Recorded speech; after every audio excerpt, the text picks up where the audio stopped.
আপনার নামে মসজিদে এলানখানা যেদিন হয়ে যাবে, যখন আপনার নামে আপনি যখন আপনার নামে যখন মসজিদে এলান করবে, তখন আপনার ছেলে আপনার জানাজার জন্য ইমাম সাহেবকে ফোন করবে কিনা বলেন?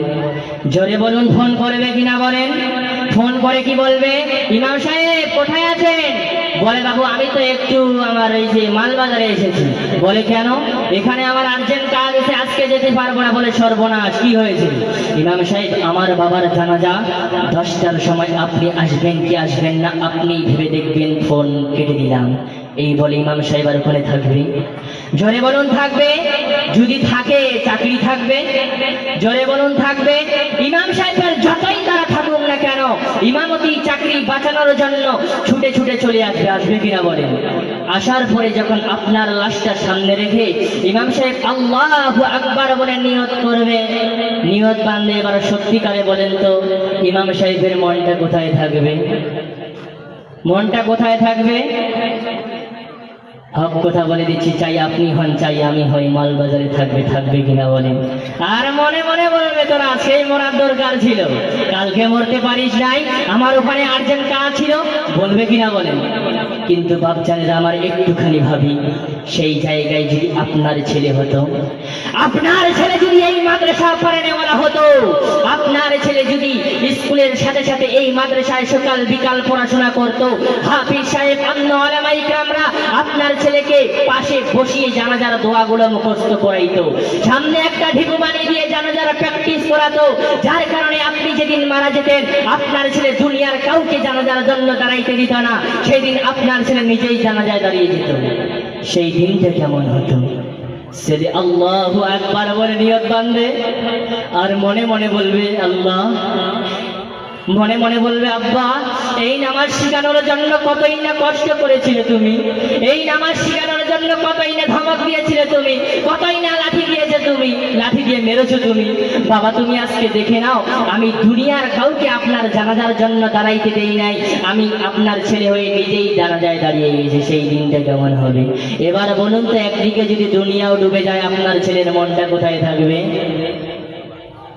কাফনের কাফন কাটতে হবে, কাটতে জানে না আপনার ছেলে, ছুটে চলে যাবে হাজী সাহেবের কাছে। চলুন না হাজী সাহেব বলে, কোথায়? আমার বাবার কাফনের কাফনটা কাটতে হবে। হাজী সাহেব বলবে না বাবা না, আমার অমুক জায়গায় যেতে হবে, অমুক জায়গায় আমার দাওয়াত আছে, অমুক জায়গায় যেতে হবে। যখন রিকোয়েস্ট করা হবে, হাজী সাহেব তখন মানবতার খাতিরে চলে আসবে। এসে যখন আপনার লাশের উপরে কাফনটা হাতে নিয়ে কিচিটা যখন চালাবেন, এবার সত্যিকারে বলুন তো হাজী সাহেবের মনটা কোথায় থাকবে?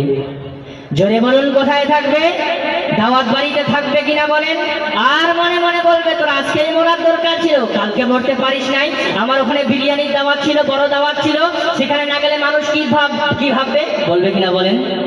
কিন্তু বাপজানেরা আমার একটুখানি ভাবি, সেই জায়গায় যদি আপনার ছেলে হতো, আপনার ছেলেকে ডাক্তার বানিয়েছেন, আপনার ছেলেকে ইঞ্জিনিয়ার বানিয়েছেন, আপনার ছেলেকে মাস্টার বানিয়েছেন, বড় ডাক্তার বানিয়েছেন, পেশেন্টকে যতই কাটাছিড়া করুক না কেন বাবার কাফনের কাফনটা কাটতে পারবে না। আপনার ছেলেকে ডাক্তার বানিয়েছেন, মাস্টার বানিয়েছেন, ইঞ্জিনিয়ার বানিয়েছেন, কোনো সমস্যা নাই। তার সাথে সাথে এলিম শিক্ষাটা যদি থাকতো, বাবার কাফন কাটার পদ্ধতিটা যদি থাকতো, বাবা শুয়ে থাকবে বাবার উপরে, ছেলে যখন কাফনটা হাতে নিয়ে কেচিটা যখন চালাবেন, ছেলে মনে মনে বলবে বাবা, ও বাবা, সারাটা জীবন তুমি আমাকে নতুন নতুন জামা কাপড় কেটে দিয়েছ, ও বাবা, তোমার জীবনের সে জামাখানা আমি ছেলে হয়ে কাটছি বাবা। এই ছেলে মনে মনে বলবে, আর ছেলের চোখের পানি ছিটকে নাকের ঢোকা দিয়ে পড়ে যাবে। যাবে কিনা বলেন? আল্লাহ জানিয়ে দেবে না, ফেরেশতা তামাশা দেখো, ছেলে বাবার কাফন হাতে নিয়ে কেচি দিয়ে কাটলো, ছেলের চোখের পানি ছিটকে নাকের ঢোকা দিয়ে পড়ে বাবার কাফনের সঙ্গে মিশে গেল। তামাশা দেখে নাও, খেলা কবরে শুরু হবে, দেখে যাও। এবার যখন কবরের ধারে নিয়ে যাওয়া হবে, ছেলে বলবে পৃথিবীর কেউ আজকে নামবে না, আমার বাবাকে আমি নামাবো, কারণ সাহস আছে, মাদ্রাসায় পড়েছে, তার ভিতরে কালাম আছে। এই মাদ্রাসার বাচ্চাকে হাফিজ সাহেব মেরে মেরে আপনাকে ভালোবাসেন বলে আপনার কাছে দান নিয়ে নিয়েছে বলে, আপনার কাছে পয়সা নিয়েছে বলে বাইরের থেকে এসে আপনার ছেলেকে কালামে পাক শিখিয়েছে, এই ছেলেটা কবরে ছাড়বে। আপনার লাশটা যখন কবরে করে নেবেন, আপনার লাশটা যখন করে নেবেন, ছেলে মনে মনে বলবে, বাবা গো, ও বাবা, সারাটা জীবন তুমি আমাকে দোলনায় দলিয়ে মানুষ করেছিলে গো বাবা, আজকে তোমার লাশটা আমি সর্বশেষ কোলে নিয়েছি বাবা। এই ছেলে মনে মনে বলবে, আর ছেলের চোখের পানি আটকাতে পারবে? জোরে বলুন, পারবে? মহান আল্লাহ জানিয়ে দেবেন, ও ফেরেশতা তামাশা দেখো। ছেলে বাবার কাপড় হাতে নিয়ে খেচি দিয়ে কাটলো, আমার আল্লাহ জানিয়ে দিবেন, ও ফেরেশতা যাও, চলে যাও। আমার বান্দার ছেলের চোখের পানিটা যেমন বাবার কাপড়ের সঙ্গে মিশে গেছে, যেমন কাপড়ের কাপড় থেকে চোখের পানিটা আলাদা করা যাবে না, তেমনি আমি আল্লাহ সেই বান্দাকে শাস্তি দিতে লজ্জা করে আমি ওকে জীবনেও শাস্তি দিতে পারবো না। জোরে বলি সুবহানাল্লাহ। আরেকবার বলা যাবে না সুবহানাল্লাহ? তাহলে বলুন, মাদ্রাসার দরকার আছে কিনা বলেন? যারা মনে করে মাদ্রাসার দরকার নাই, মাদ্রাসার বাচ্চার প্রয়োজন নাই, ও গোটা দুনিয়ার মানুষ, আপনি যেদিন দুনিয়া এসেছেন, মায়ের পেট থেকে যেদিন দুনিয়া এসেছেন, প্রথম শব্দটা যেদিন কান্নার আওয়াজ করেছেন, ওয়া ওয়া বলে কান্না করেছেন, পাশে যদি এই মাদ্রাসার বাচ্চা থাকতো, তাকে ডেকে নিয়ে কানের ভিতরে তাকবীরের আওয়াজ দেওয়া হতো। জোরে বলুন, ঠিক কিনা? তারপরে আপনি বড় হয়ে গেলেন, লাট বাহাদুর হয়ে গেলেন, বড় মাস্টার হয়ে গেলেন, ডাক্তার হয়ে গেলেন, ইঞ্জিনিয়ার হয়ে গেলেন, বড় নেতা হয়ে গেলেন, বড় এমএলএ হয়ে গেলেন, তখন আর এই মাদ্রাসার বাচ্চা ভালো লাগে না, এই মাদ্রাসার বাচ্চার প্রয়োজন হয় না। এরা হলো ফকিরের দল, এদের কোনো ভবিষ্যৎ নাই, এদের কোনো লাভ হবে না। কিন্তু মনে রাখবেন, স্বার্থপর হবেন না, উপকারের কথা জীবনেও ভুলবেন না।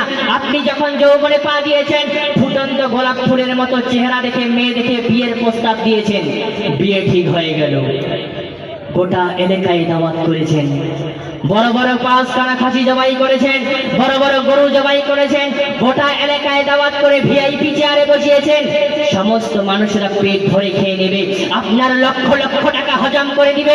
সেদিন এই মাদ্রাসার উলামায়ে কেরাম ছাড়া কারো বাবার ক্ষমতা হবে না আপনার সঙ্গে মেয়েটার সম্পর্কটা হালাল করে দিতে।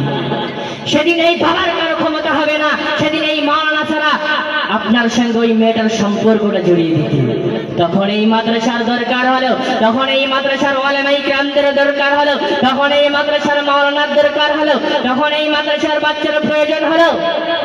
তারপরে আপনি মরে চলে গেছেন, বলে গেছেন এ কথা যে আমার জানাজা অমুক মাস্টার দেবে, বলে গেছেন এ কথা, বলে গেছেন আমার জানাজা অমুক ডাক্তার দেয়, বলে গেছেন।